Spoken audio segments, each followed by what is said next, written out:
Sim. Na verdade, a salvação ela é possível enquanto a pessoa estiver viva.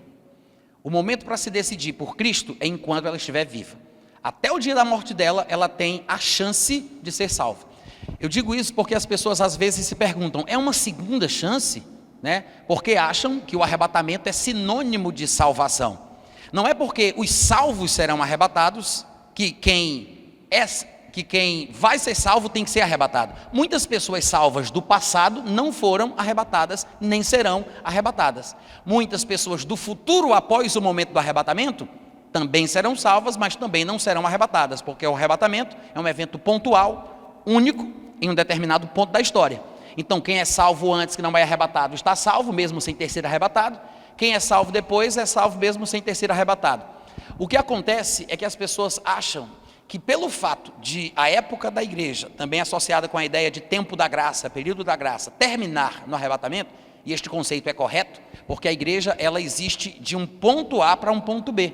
A igreja não está sendo formada desde Adão com Abel e os que temeram a Deus ao longo das eras. A igreja ela começa no dia de Pentecostes e ela termina no arrebatamento.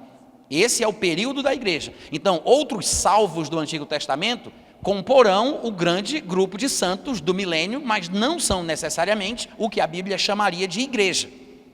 Então, pessoas que serão salvas no período da tribulação também serão salvas, serão consideradas como santas, viverão no milênio, mas não são necessariamente da igreja.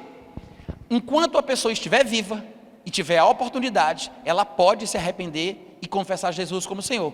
No período da tribulação, vai haver muita pregação do Evangelho. 2 profetas no calibre de Moisés e Elias, fazendo até milagres semelhantes aos que eles faziam, estarão em Jerusalém, até morrerão lá.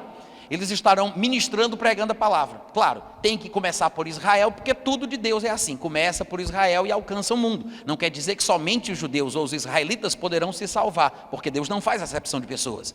Mas a dispensação, a forma de Deus tratar com os homens e com as coisas do mundo nesse período, vai voltar a ser como era no período da Antiga Aliança, porque a época da igreja terá terminado, e Deus volta a tratar com Israel e de Israel com o mundo, como era o padrão do Antigo Testamento. Então, quem crer na fé judaica de que Jesus é o Messias, como estarão pregando as 2 testemunhas, também será salvo, ainda que morra por decapitação. Isso não vem ao caso. A salvação é outra coisa, mas é possível sim. A Bíblia fala sobre multidões lá em Apocalipse capítulo 7. Se você depois em casa der uma olhadinha no capítulo 7, você vai ver que no começo do capítulo, eu estou falando rápido, né? Quando eu estiver falando rápido, vocês fazem assim com a mão, ó, como se estivesse num show de hip hop. Faz aí para eu ver. Faz aí com a mão, isso. Aí eu vou saber que eu estou acelerado. Combinado? Se você ler o capítulo 7 de Apocalipse, no começo do capítulo 7 de Apocalipse, você vai ver que fala de 144 mil judeus selados das 12 tribos. Ou seja, são ungidos para uma tarefa. Depois disso, a Bíblia fala de uma multidão incontável de pessoas de todos os povos que serão salvos. 144 mil contados, uma multidão incontável. Os contados são judeus, os incontáveis são gentios. E ele está falando sobre judeus selados para desempenhar uma tarefa, ungidos, separados para uma missão, e gentios que se converterão e lavarão as suas vestes. Provavelmente, com letras garrafais, provavelmente por causa de uma pregação feita por estes judeus separados para isso. Tá? Então, todo Israel será salvo, mas uma multidão de gentios de todos os lugares também se salvarão. Tá?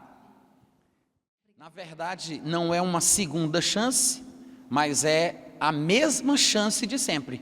Porque se a pessoa estiver viva, mesmo durante o período da igreja, e veja o acontecimento do arrebatamento, ela continua tendo a chance se não tiver morrido. As pessoas falam sobre a porta da graça se fechar, que é uma expressão romantizada, poética, de um princípio bíblico sobre dispensações. Mas isso não significa que a graça de Deus não estará operando no mundo ou que o Espírito Santo não estará agindo na terra. No período do Antigo Testamento, o Espírito Santo se movia na terra, agia na terra, separava pessoas, ungia pessoas. Mas é um período em que o Espírito Santo não era recebido no coração. As pessoas não tinham o Espírito Santo. Tanto é que Jesus diz, olha, convém-vos que eu vá, porque se eu não for, o Espírito Santo não virá. Mas quando ele vier, ele apontava a vinda do Espírito Santo para o futuro. Ele vem, a igreja nasce. Ele sai, a igreja termina. Mas não significa que o Espírito Santo não estará aqui agindo como estava no período do Antigo Testamento. Ele estará exatamente quando ele estava atuando antes de vir para o período da Nova Aliança. As pessoas não vão ser cheias do Espírito Santo como nós somos neste período, nesta época da igreja, mas ele estará presente, atuando, agindo, testemunhando, e as pessoas poderão sim confessar Jesus e se salvar, tá?